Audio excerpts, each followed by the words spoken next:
everyone. Episode 787, Brain Candy Podcast. Sarah Louise and Susan Louise here. Susan Louise. What did we recently realize about Louise? And it was something very funny. Thelma needs her Louise. Oh, yes. And then I was like, oh my God, Louise. Louise. Right. I know. It's great. Should I get my name legally changed? Middle name changed to that? It's time. Yeah. Like Eli and I will get married and they'll give me the option to change my name and I won't change anything except my middle name to Louise. Whatever. Like, where is this? I'll be like, it's a family name. It is a family name. Yeah. My family. How you doing, Suze? It's not. I'm okay. How are you? Oh, How you holding up over there? LIVIN. Just like, picking new crock charms every day. Keeping Living it on a interesting prayer. Living on a prayer. You have no idea how much joy those little things bring me. And then I'm like, when I watch, I've been watching a lot of Love on the Spectrum. And a lot of times when I watch them, I'm like, this is what I'm like when nobody's around. You mean the Spectrum people? Yeah. Not everybody, but, some things. I'm like, yeah, I'm definitely talking to those stuffed animals every now and then. I feel like maybe it's just like living like life without a filter. And maybe like we all need to be a little more like that. Just embrace our weirdness. Well, recently on Things We Got Wrong, we explored an episode previously where you thought you had all the symptoms for like bipolar or something. Yeah. And then I think we concluded that like you're neurodivergent and there's so much overlap between ADHD, dyslexia, probably autism spectrum. Yeah. And whatever. So it's like, yes. Yeah. You have all of that. All of them. Yeah. And we think of them. I learned this on the show that, it's not like on a spectrum. Well, I think I learned this in school and then was reminded on the show, hopefully. But it's not like a spectrum of like high functioning to low functioning or like that. It's more like little groups of symptoms. Oh, symptoms, did you say? Symptoms. Symptoms. Yeah. It's like the neurodivergent school. And in that school are different cliques and different groups that hang out together. And, the ADHD, there's like an ADHD club of symptoms. There's, a communication club of symptoms. Yeah. Well, apparently I attract these people because everyone I know I feel like I'm divergent because all of you people are around me. I'm like the weird one. What just happened? Did you hear that noise? I did hear. I heard a noise too. Oh. Wonder why. Spooky. But you all drive me crazy, but obviously I love you because I keep choosing. You love a fun fact, and we got them. And I love a reactor, and you people tend to do that. And uncensored. It's great. Uncensored. Yeah. Yeah. Yeah. That's exactly it. I'm like, did I just become hyper-fixated on people, and that's it? And I just well, yeah, because when you watch that show, what is the draw for you? This is relatable content. Love it. Not all of it is relatable, but I think the awkwardness and the feeling of, I think it exposes what is a very universal feeling or highlights a very universal feeling. And these feelings and it's just our ability to tolerate discomfort, and discomfort comes in all forms. For some people, it's like a first date, loud noises, textures of fabric, whatever it may be, and then I just feel like it shows, it just breaks so many stereotypes, and I absolutely love it. And I would love to have one of the cast members come on This Changes Everything. I'm going to try to get an interview with one of them. Anybody from the show. Yeah, because I think we would have such a great conversation. They also talked about how, I can't remember her name from the show, but I just saw an interview that she did, or a TikTok she did. Now her name is escaping me, and I apologize to her who maybe will listen to a future episode of this, hopefully, or episode of this in the future. And she was talking about how, there's some backlash, or some people online who are saying that the music that they use or the way that they set it up almost makes it look like silly, or it is kind of, making it feel like they're it's like comic relief or something like that, or it's a joke. And the woman who was on the show says, wouldn't it be nice if they asked us how we feel and if we feel like we're being objectified or anything like that? Because she says, none of us feel like that. It's the complete opposite. We love this. And, you know, it really shows that the viewer's experience of a show can be so different than the participants' experience on that show. And that can go in both directions. Like, I feel like that was very relatable as somebody who was on the challenge, and people think, oh my God, that's so cool. Look at those amazing houses. And I'm like, they stopped painting 6 feet up because nobody sees it. It is not as glamorous as it looks. You know, I can see the roller marks. So, right. You know, it's like the other side of it. So one thing I love about I love that. people that I know that are on the spectrum is the truth telling. It's like no bullshit. And that does tickle me because I really imagine if like most like typical people, neurotypical people are like Los Angeles, people on the spectrum are like New York. Like they just say it. Yes. They absolutely just baloney. Say it. Yeah. Mm-hmm. Like, what do we do? Yeah. And they're like, no, I don't like this. This feels uncomfortable. And that's, I think that maybe we should all be, it's kind of like what I was watching and thinking about what you said about like how the language that women can often use in emails. And I just am, you know, like more passive, and it feels like less aggressive, and we, you know, say, oh, we want women to change to be more aggressive and more like the men, but maybe they should change and be more polite like this. I feel like this when I'm watching that, I'm like, maybe we shouldn't make them be more like us. Maybe we should be more like them. Right. Let's all just start doing that. Yeah. There is a great scene where one gal is teaching, she's on a date with her now boyfriend, and she recognizes that he's very new at kissing and she wants to teach him how to kiss. So she brings a cupcake for him and a cupcake for her. And she gives him a little lesson. And I'm like, if this isn't the cutest and best way to teach and like not aggressive, and he's so, receptive to this. This is a lesson in communication in relationships right now. And I give her an A. On how to kiss? Because how would a cupcake be helpful? Well, I think it was more like how to use your tongue in a soft, gentle way. So she was like having him hold it and like lick off. She's like, now look at how we could lick the frosting slow. And Lord. I was like, this is very sweet. Adam's volunteering. Yeah. Oh, he wants okay. a lesson or give a lesson. Yes. Wow. Yeah, and cupcake like, oh my kisses. gosh, I love this. Yeah, cupcake kisses. Hey, whatever Danny works. is her name. Danny, she's doing the work of the Lord over there. She is just the cutest. And I'll tell you who else is doing the work of the Lord, and that is Dipsy Stories. Am I right? Talk about cupcake kissing. I think a lot of people who have been on the show could definitely use a few of these stories because they help kind of model sexy behavior in a way. Like, if I think there's nothing that's more helpful in getting me in the mood or helping me create a vocabulary or language around talking sexy with my partner than listening to sexy stuff. Hey, there you go. That's great. Oh my God. You just repeat what you heard them say. Oh, that felt really good. Oh, I loved when they said that. Let me use that line in the bedroom. Done. Problem solved. I love it. Problem solved. You're dirty talking. And I mean, you can also find like wellness stories, sleep stories. It's not just smut. Just kidding. Right. It's not smut. I'm just joking. I just like that word. I do too.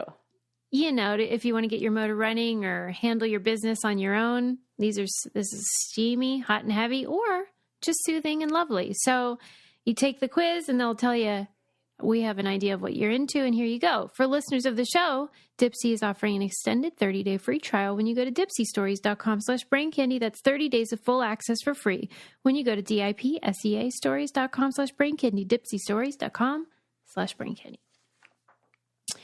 Well, that's good. I'm glad you're watching some wholesome content as you convalesce. Yeah. I mean, I watched I'm sure you've had hundreds plenty of time. of episodes of Modern Family. Hundreds. I watched all 11 seasons, and there are 25 episodes in a season. Oh, Lordy. They're only 20 minutes long. And some of the medication I was on caused sleeplessness. So there were nights where I couldn't even sleep. And it was like a marathon, nonstop. A marathon. A marathon. What's his name? Binge. Phil Dempsey. Phil Dunphy. Yeah. I really laughed for Eli's birthday or Christmas or something like that, I got him a viewfinder with, like those. I have it right here. Hang on. I'm going to get it for the listeners and the viewers. Oh, ow. Moving too quick. Okay. It's like one of these guys. It's like the old classic. Viewer. And you put the little film in there, and then you hit the thing on the side, and you look through it, and it's like 3D. You can like make your own. And so I got that for Eli with our first and second year together, and then our trip to Croatia, and then a blank one for him to make. And then in one of the episodes of Modern Family, Phil Dunphy gets the same exact gift for Claire. And I was like, oh my God, I am Phil Dunphy. Yeah. They even give the same gifts. Yeah, that is pretty remarkable. This is me. I didn't even know you could customize the viewfinder film. Yeah. Uncommon Goods. I mean, that is a great gift. Thank you. And then I wish they were sponsoring us right now. Right. They're not, but you check them out. That's okay. We'll just give them a bonus one for free. There you go. Yeah. You're welcome, Uncommon Goods. I'll tell you where I got it. Well, did you have a chance to listen to any good books, or was it just I'll be honest. I hate pain medication, like narcotics. I've always joked that I'm bad at doing drugs because I don't like being out of control. I don't like feeling different. I'm like really aware of my body. I've never, I pretended to do mushrooms when my friend talked me into it and like tossed them over my shoulder. Like I am not cool on drugs. Can't do it. I decided that that's not for me a long time ago. And I was convinced, like, if I took even what the doctor prescribed, I would feel like that feeling of like heaviness. And I'm like, I feel like I'm going to fall asleep. What if I overdose? What if I fall asleep and never wake up? So like, I couldn't relax and chill on them. And they make you so they made me feel so foggy. I asked Eli, I was like, what if I never have a smart thought again? Like, my brain, I am a dummy right now. I was like, I was on the phone. We had to replace our microwave because it was acting up. And so I'm on the phone with the Kenmore replacement department or whatever. And they asked for my email, and I gave them the first part of my email, and I stopped there. I didn't even give them the @ He was like, @ I'm like, oh yeah, at gmail.com. At gmail.com. I'm like, sorry. You're just trailing off. My brain was like, we are not working right now. Yeah. So I didn't have the attention span to read a book. I couldn't do a crossword puzzle. Coloring was the only thing that I had. And even that, I would get tired after a while and be like, I can't color anymore. I got to just take a nap. I thought maybe an audio one would be soothing or something. I don't know. Yeah, I should have, but no, just Modern Family on repeat. And then nature documentaries, works. Because there's something about seeing the nature documentaries when I saw the lion attack the gazelle, but then the gazelle gets away and it's got half of its back hanging off. And then it cuts to next season where it's fine again, but just has a few scrapes, and you're seeing it and that same gazelle is going on to live a happy life. And you're like, okay, that thing recovered fine in the elements without a full pharmacy and care team. Right. I'm going to be just fine. So there's something that helped me realize the power of nature to heal and put things back together. And I this is just temporary kind of thing in nature documentaries. So that's all I've been watching. Okay. Well, I love it. Whatever gets you through it. It was long-winded, but there you go. Okay. Well, one thing that I think you watched this too. I think I saw maybe you mentioned it, that American Nightmare. Oh, I hope you were going to say this. Yeah. That's not true. There were a few documentaries that I watched towards the end of the recovery process. And, that was one of them. And it felt like a lot of them were the theme was law enforcement fucking it up. Right. I am glad that we now have documentary. Yes, that is a new genre that I am seeing now. And holy shit, talk about an incredible story that makes me feel like this is not the end of the story. Tell people a little bit about the background of this.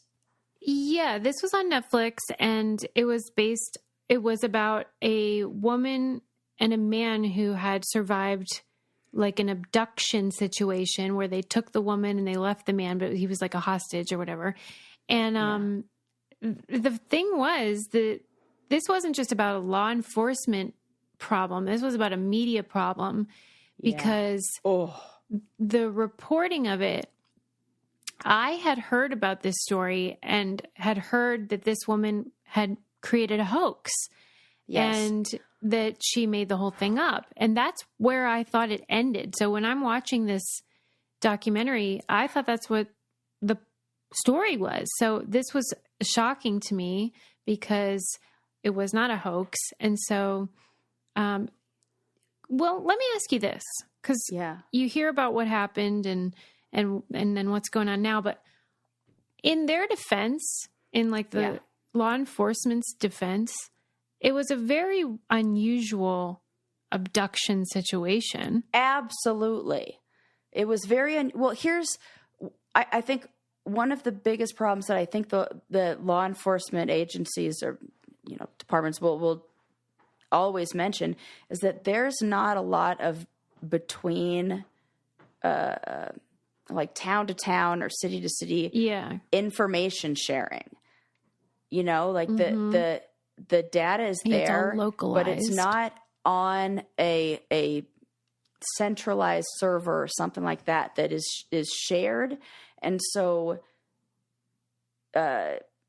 those, like, what do they call them? Like MOs or there's like a name for them, like the profile, like the criminal, like, or like what they do. I can't remember what the fuck. See, my brain is on vacation. I don't know what the hell it's your details of the crime, they, unless you have a suspicion that a crime took place and you call them and say, hey, did this happen here? And like give them the information. It's not like you put that in the system and it goes beep, boop, boop, this same thing, which is stupid that it doesn't, because we got AI to do everything else. That's right. Maybe now this feels like, can we figure this out here? What's the problem? Yeah, and I think they fall into the same trap that medical professionals fall into, where it's probably a horse, not a zebra.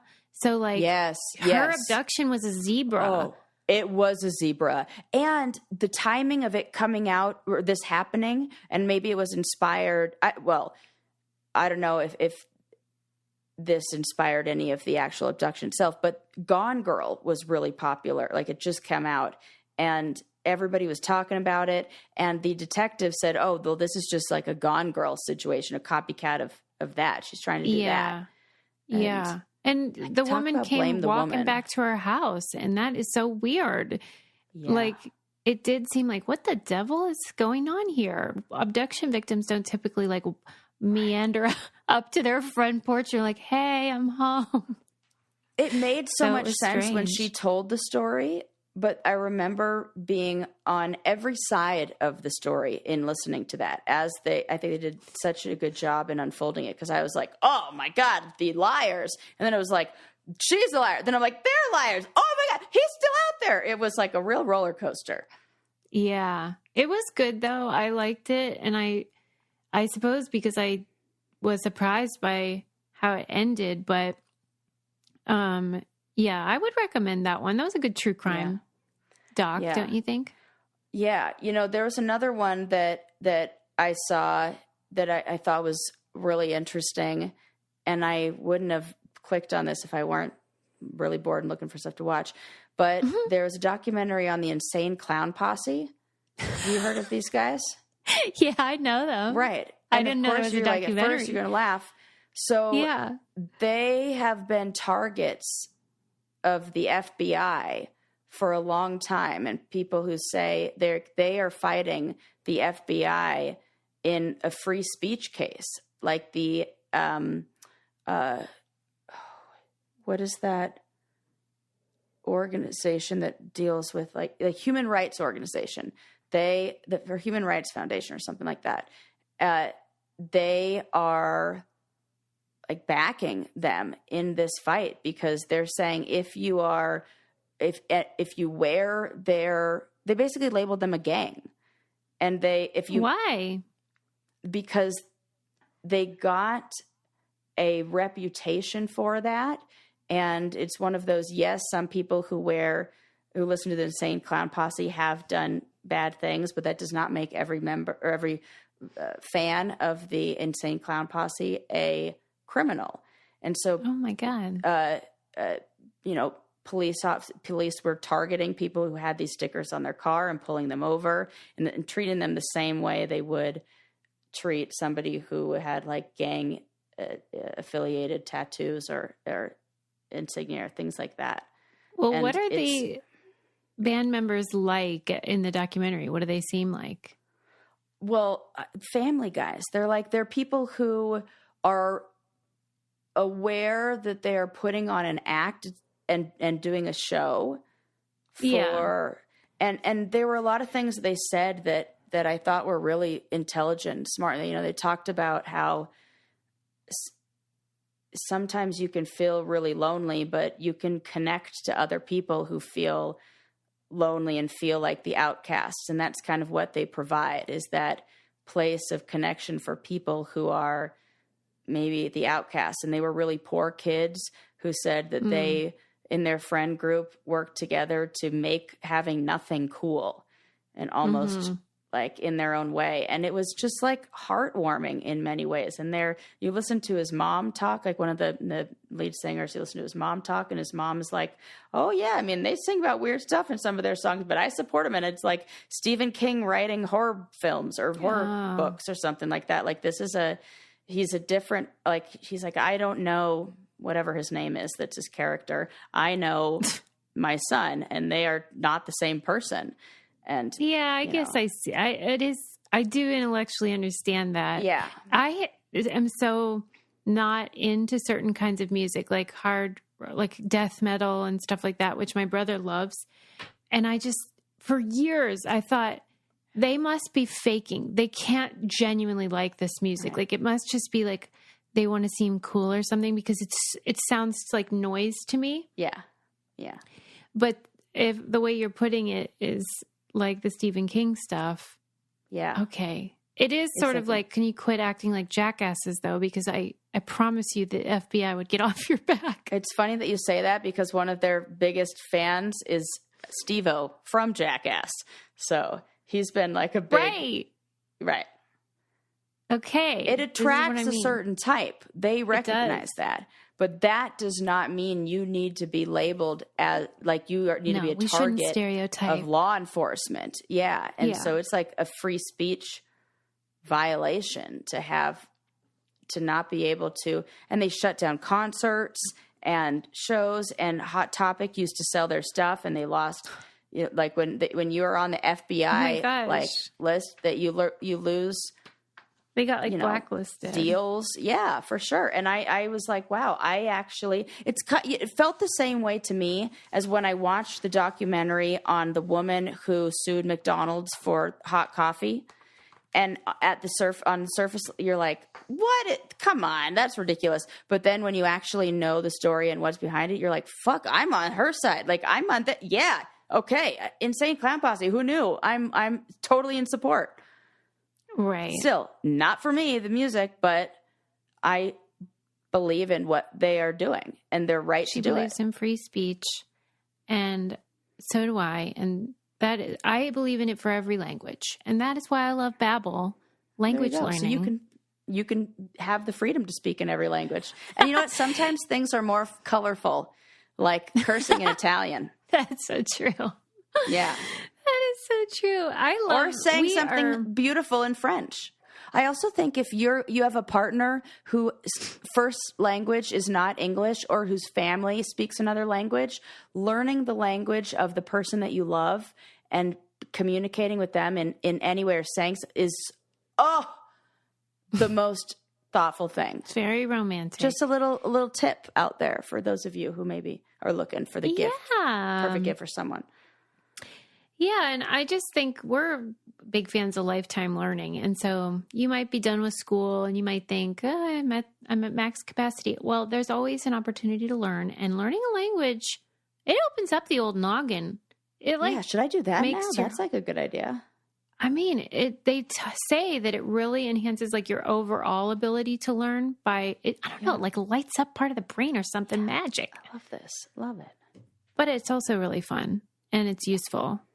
And so why not? It's like you do these quick lessons and they found that it is even more effective than like a semester at school and stuff. You don't even have to put in a lot of time. Yeah. It's so cool. They have a limited time deal for our listeners. Right now, get 50% off a one-time payment for a lifetime Babbel subscription. Only for our listeners at babbel.com/braincandy. Get 50% off at babbel.com/braincandy, spelled BABBEL.com/braincandy. Rules and restrictions may apply. How fun is that? Yeah. I love it. Okay. Moving on. Okay, Insane Clown Posse. They're, I mean, what's the word? It's not like don't judge a book by its cover. Yes, totally. That's the truth. I don't want to step on you because I mean you maybe have lots to say, but I am give me your stuff with info. Well, some of the things that I wanted to mention.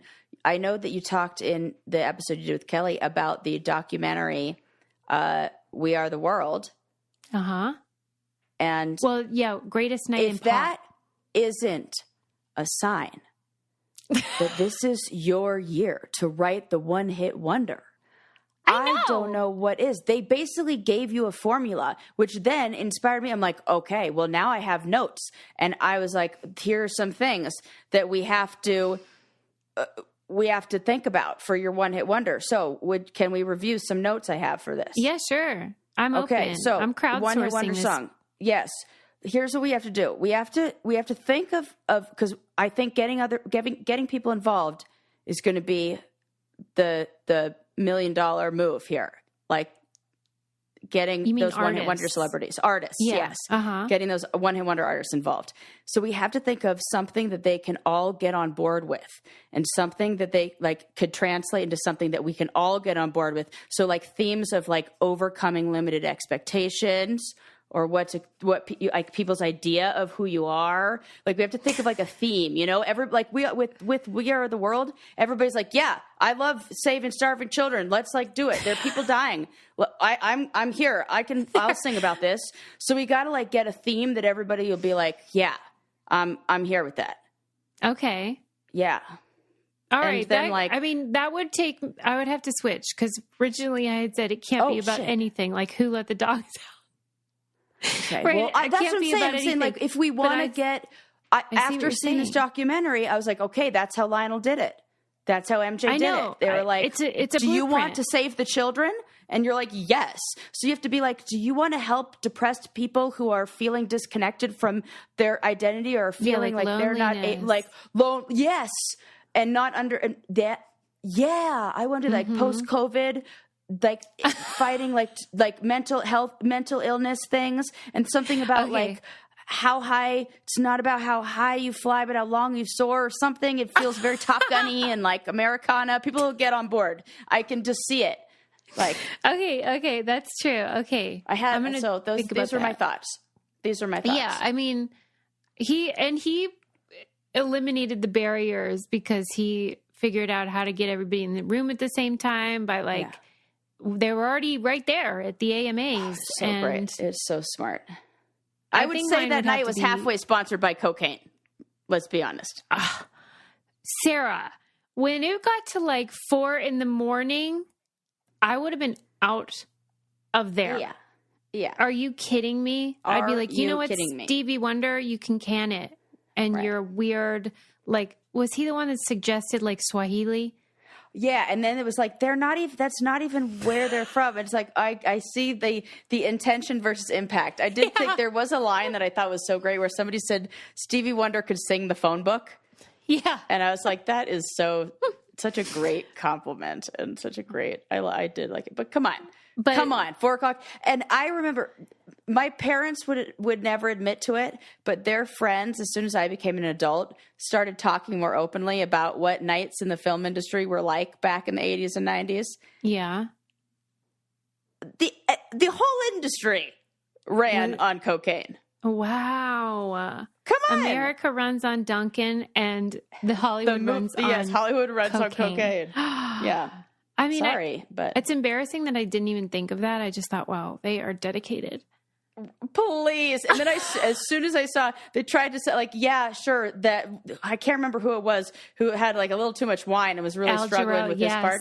And I feel like wine was not the only thing that gentleman had. Yeah, I was watching that. That I was was like, the chaser. No, correct. That was something to mellow him out, bring him back down. So, but you were telling me commentary. off the air how you were a big part of the film industry's version of We Are the World.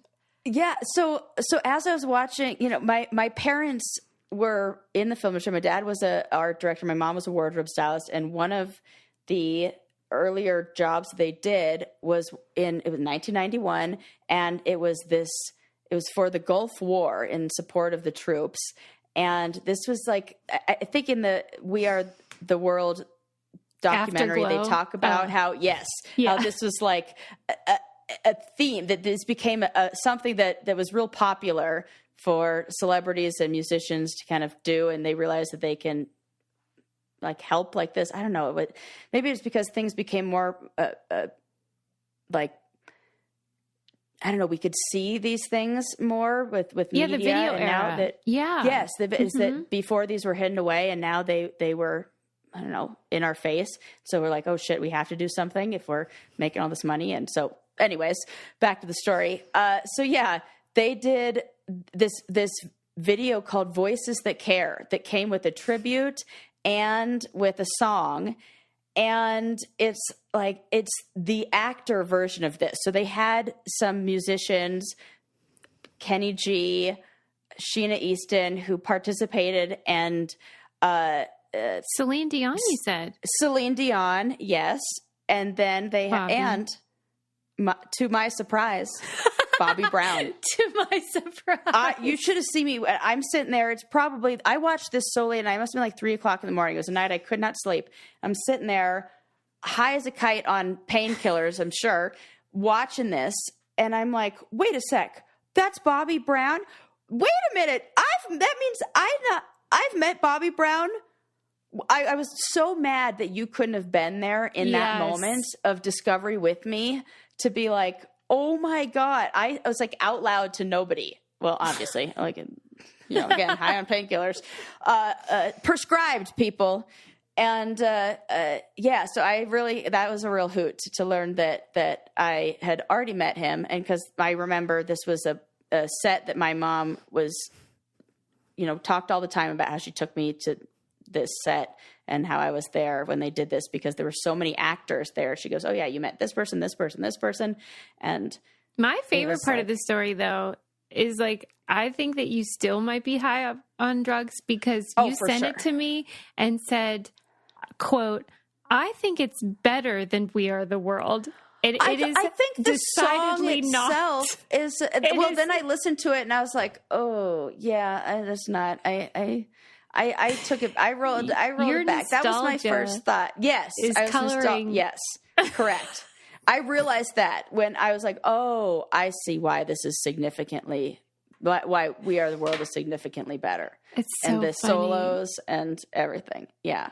I think they did probably have more, maybe like entertainment value. It looks like it's power, like in that way. Well, and like the video is more elaborate and different cuts and stuff, whereas We Are the World is real bespoke. I mean, they just cobbled that thing together. It felt like Well, when you're high on cocaine, what do you expect? Right. But wow, Voices That Care, everybody. And okay, the point here is, let's not lose our focus. Right. That we are about to make the next. Oh, wow. The one hit. Right. Yes. I'm saying we have the background. We have the template. We have the artists, I think we just need to, I'm really on board with this. Need to get in touch with like Right Said Fred. Yeah. And like get on and please can you please let there be a rap chorus to this? Yes, Sarah goes. Please let there be a rap verse. She goes, I think Voices That Carry is better. They even had a rap interlude with Will Smith. It's classic. She loves a spoken word element. She really does. I do. I really, really do. That's your stylistic preference. Yes, it's I think that can happen. Right, said Fred. So, but thank you for your contribution to like my project this year. I mean, I got behind schedule whenever I had my injury. I don't know, it really derailed me, but I think that's your writing finger. What if it's my conducting? It's like a green thumb. It's like your musical thumb. Like you need that. Stop. Green thumb for growing plants. Musical thumb. I don't know. Yeah. So I'll get back on track though. Don't you worry. Okay. And another way that I'll get on track is by giving my kitty cats Smalls cat food because it's the best thing ever. Just ask them. Meow, meow, meow. Meow, meow, meow. Darn day long. They just can't get enough. They love it. And I love it too because it doesn't smell. And most wet cat food is so disgusting. Ugh. I mean, like, people have a cat because you can smell from their garbage. I mean, that's true. Right. It's really gross. And this is not like that. It's human grade and it does not smell. I don't know how they do it. And it's tasty, evidently, because they love it. Treat those kitty cats as something special. You can try it risk-free. We always love that. It's 2024. Are you feeding your cats cat kibble? It's like the equivalent of giving them like bar snacks for life. Yeah, it really is. Like saltines forever. Saltines. Ugh. That's exactly right. Head to smalls.com/braincandy and use promo code braincandy at checkout for 50% off your first order plus free shipping. It's the best offer you'll find, but you have to use our code braincandy for 50% off your first order. One last time, that's promo code braincandy for 50% off your first order plus free shipping. All right. Anywho, let's move on, shall we? Next on my agenda. Oh, this was fun.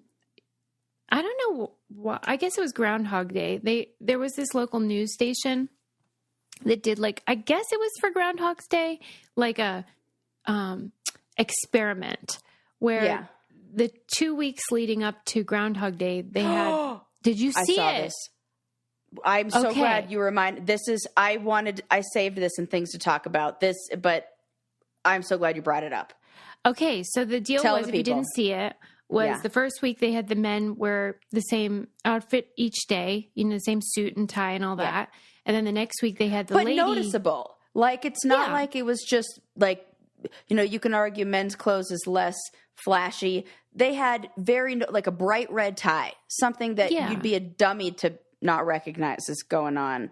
Yeah. And then the next week they had the lady anchors do it. Yes. And then they showed the results, because anybody that's worked in local news will know that the viewers of local news are a very specific type of person, and they are very vocal about what they like and do not like. They're the same type that would often like to speak to the manager. Yes, for real. That would describe their soup as ice cold. Yeah. And they tend to be older and have a lot of time to, kvetch. Pontificate and kvetch, and they think their opinion really matters. Mm-hmm. And they did not put up a stink whenever the men wore the same outfit. But boy, oh boy, those emails came rolling in. Like people were offended, outraged that they would do that. And it said unprofessional. Oh my gosh, that none of the men got that. Not even a single fucking email. Not one. There is nothing else but sexism that explains that. Nothing else. I really, on one hand, we love fashion. We love that it can be an expression of our identity, personal tastes, or just our mood that day. That's fun. Yeah. Well, the downside is some days you just maybe want to wear the same outfit again. Right. Or whatevs. and you just aren't really allowed. Even on Instagram, I think people feel this pressure to not wear the same thing too much. Things. Yeah.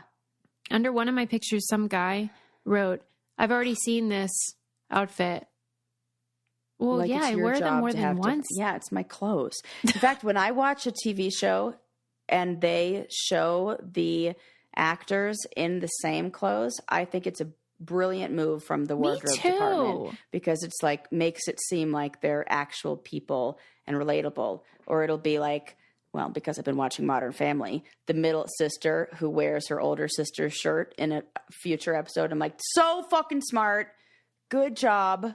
You know, that kind of stuff. Like the idea that we have, and it really says that how we dress is for other people, not for us. And that is not how it is for the men. And that's fucked up. Right.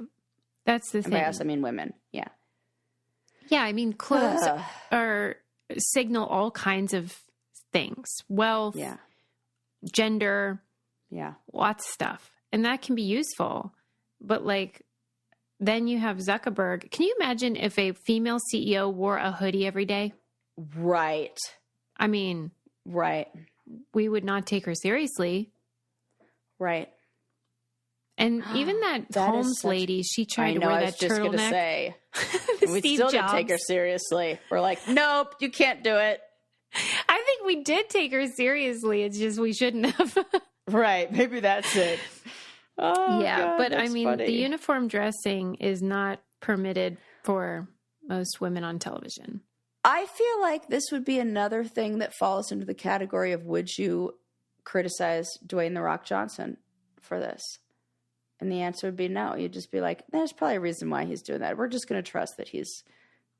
I mean, they talk a lot about it whenever Barack Obama, there was something about how he had...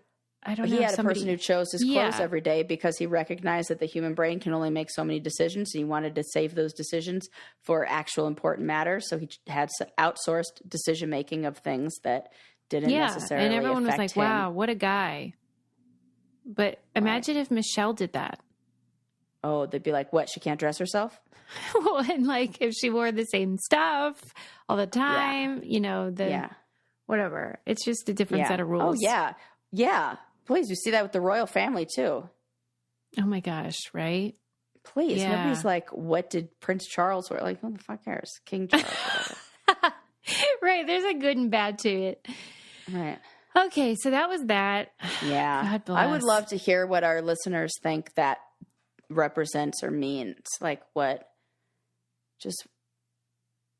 that says. The double standard. Yeah. Yeah. Male and female. What do men think about that? How about I watched a documentary called The Pez Outlaw.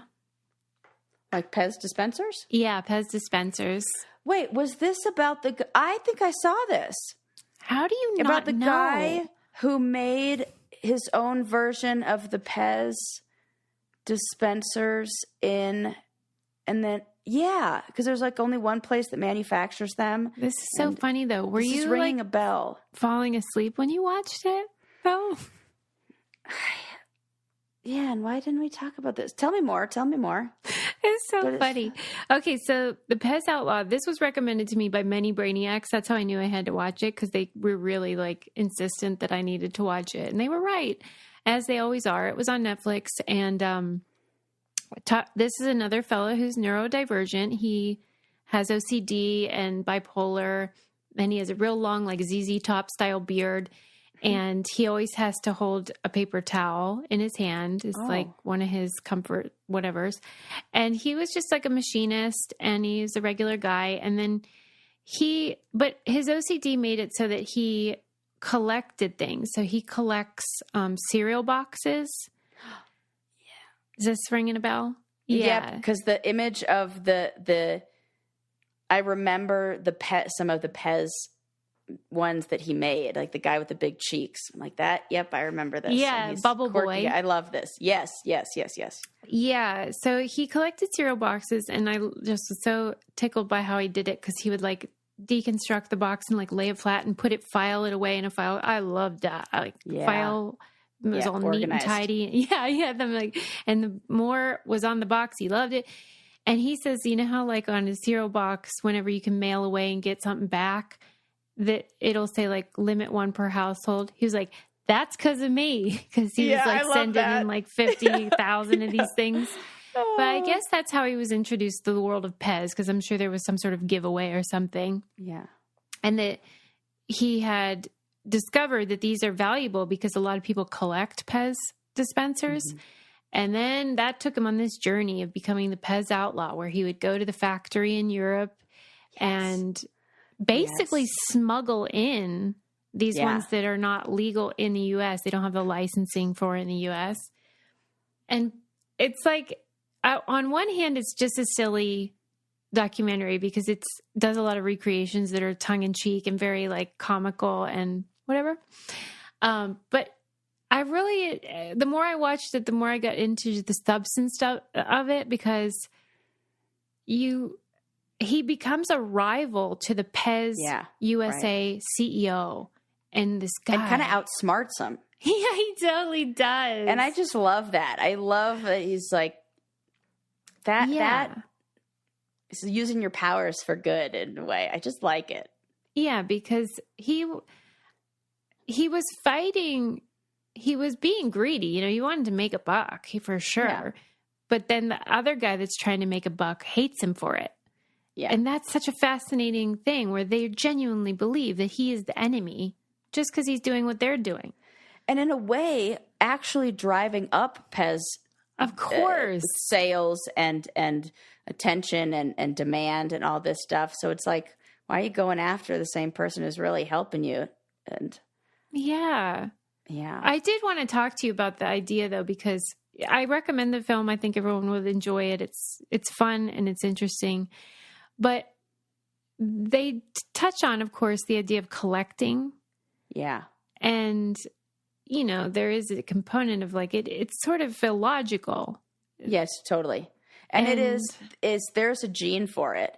I have, in my 23andMe, it came up that says you are somebody who, like, it basically, like, it is hard to part with items or would enjoy collecting things. Like, that you can identify. Your genes? Yeah, well, my 23andMe says that I have I am a person who is more likely to be someone who would do that. And they are correct. Would you like to see my rock collection? And the plants behind you. Right. Anything. I'm going to be like, I have to have all of those. There's something that... It's got to be the neurodivergent thing. Yeah. And it's also got to be like a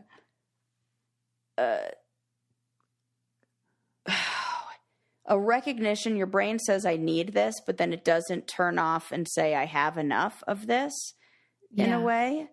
And it's positive that we say, ooh, I need this thing, but it's almost like overactive. And that is so funny. I think that's it. Yeah. There must be, obviously what you're telling me is that there is a genetic component. I wouldn't have known that, but I guess it makes sense. It's I'll look it up. Yeah. Which I think it does tell you what gene it is that does that, but it's a thing. Well, I don't have any science behind it, but I know what's good for my genes anecdotally is ritual vitamins. I take them every day. Love them. That Hydra Skin. Oh yeah. The Hyacera. Hyacera. I should know this. Oh yeah. We always forget that. Yeah, exactly. Yeah. Hyacera is a once daily skin supplement proven to reduce wrinkles and fine lines and increase skin smoothness in 90 days. Yes, please. Start Hyacera to help minimize wrinkles without compromising on clean science. Hyacera from Ritual is a clinically proven skin supplement you can actually trust. Get 20% off your first month for a limited time at ritual.com/braincandy. Start Ritual or add Hyacera to your subscription today. That's ritual.com/braincandy for 20% off. My sister Renee said she ordered some, and I'm excited. Nice. Yeah, she's going to love that. Yeah, she is. Okay. So yeah, Pez Outlaw, highly recommended. Super cute. You're so funny though, because I would never forget having watched that. Yeah, I mean, I just watch a lot, and You do. yeah, It all runs together. it really does. I never know. Okay. Evidently there was some sort of like, I didn't watch it, but there was like a Martha Stewart like docuseries. I think it was like on MSNBC or something. And in it, they said that they basically accused Martha Stewart of stealing one of her employees' tort recipes in like the 80s. Oh my God. And I guarantee you she's probably stolen a few. Of course. What do we say about billionaires? Right. They didn't get that way. Yeah. A crime has been committed. If you have that much money, you did something to screw someone. Yes. And like, so I did learn this in reading an article in Bon Appetit about it. I didn't realize that recipes cannot be copyrighted. Oh, I didn't know that. Yeah. That doesn't seem correct. I mean, I know it's right, but that doesn't seem like it should be. Because if you can put a song together that's really just an arrangement of notes, and you can copyright that, how come an arrangement of ingredients can't be? Yeah, and I don't know like the legal answer, but I think so mathematically there is a limitless number of songs that you can create that sound great. But like you can't put like chicken with ice cream. Like there is sort of a finite amount of delicious things. Yeah. I don't know the legal thing though. Right. But I suppose they're like, how many different, like, there's unless you're going to split hairs about like, this is a teaspoon of salt and this is a half a which. Right. So personal preference anyway. Like you can steal a recipe and it's allowed. It's just frowned upon. Wow. Isn't that something? I didn't know that. We should put out a cookbook. That it's just frowned upon. Right. Like I'm sure like people in the industry. It's kind of like magicians revealing their tricks. Yeah. You're not going to like go to jail. But you're allowed. Yeah. But you might not have a lot of magician friends. Did you ever watch that in the 90s, that Masked Magician show? No. It was it sounds familiar though. It was on very rarely. It was like a special, but it was this guy that was a magician and he wore a mask and he would reveal their secrets. Oh my gosh. Probably, what was the guy who was really big? David Copperfield. Yeah. He was pissed probably. Yeah. No, I bet. What if he was doing it? What if it was like. He would never. That's his whole, whole thing. Yeah. Oh. But he's been exposed that the masked magician was Val Valentino. Okay, that's not a real name. That's made up. Val Valentino. Okay. Oh, okay. Let me guess. He was born on Valentine's Day, 2/14. Get the fuck out of here. Val Valentino. But he's probably been, excommunicated from like the magic circle, like the official group. What if that were his name and then he had to change his name to something else? Back to his birth name. Well, I'm sure like David Copperfield, that's not his name. Excommunicated. Right. Magicians probably didn't have a lot of friends to begin with. Now you're kicked out of the magician group. Yeah, the Misfit Toys are like, you're a misfit from the Misfits. Don't worry, the Flat Earthers have openings. Sarah's in rare form today. Don't know why. I think I'm being normal, so that's the biggest problem because maybe I should not do any more sessions. No, because I feel like you're telling the truth. Like you're just being truthful and honest. Yeah, I'm that. Oh, that I'm definitely doing. Oh, I'm all about that these days. Basically, it turns out Martha probably did steal the recipe, but hey, all's fair. Yeah. In love and cooking. War and baking. Yeah, I mean, like you said, it's like, of course. Because I think what you're doing with the recipe, really, with a lot of these, is you're selling the story, the lifestyle, there's so much more that comes with it. It's like baking it is part of it. And then there's photographing it and styling it. And Martha Stewart is good at all that stuff. Yeah, she's a real pip, though. I mean, like her. I'll always love her. Yeah, because you said it whenever we said how like some people, mostly men, just fail up. Yeah. And she is the female example. Yeah. Did I really come up with that? Yeah, you thought of it. You Damn, said, she is the best. Oh, I was like driving around one day. It probably came to me. Yeah, she's the only one. That is so true. She is a good example. I can't think of any other women who have failed to prison. Right. And we were just like, we can't quit you. We're like, be a spokesperson for pistachios or whatever she does. For everything, yeah. Yeah, everything. All right. Well, let's wind it down.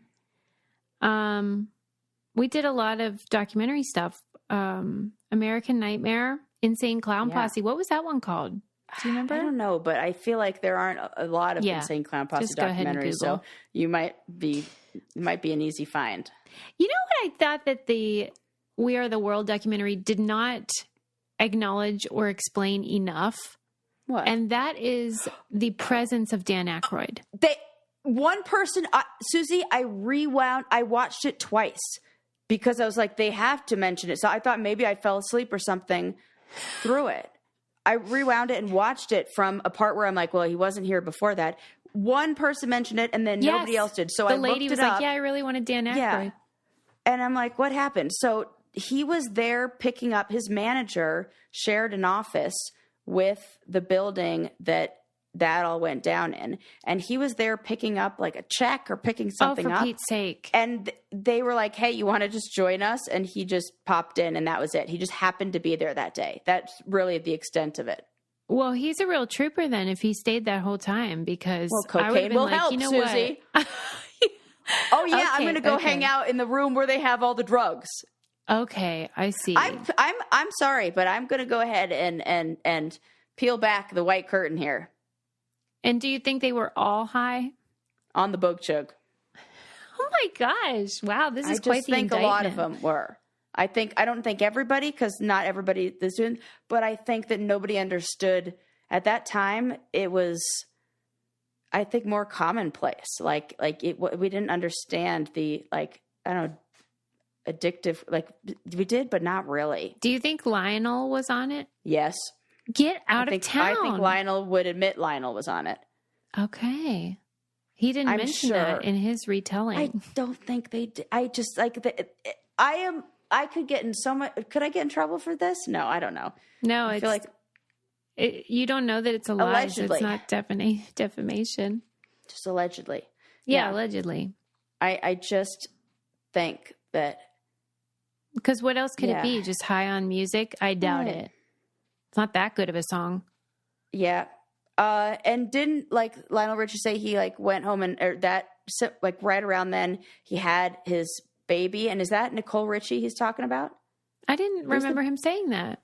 Yeah, he said he had a child like right after this or right before this or something about it that made him, I don't know, extra want to get out of the house. Maybe that's it.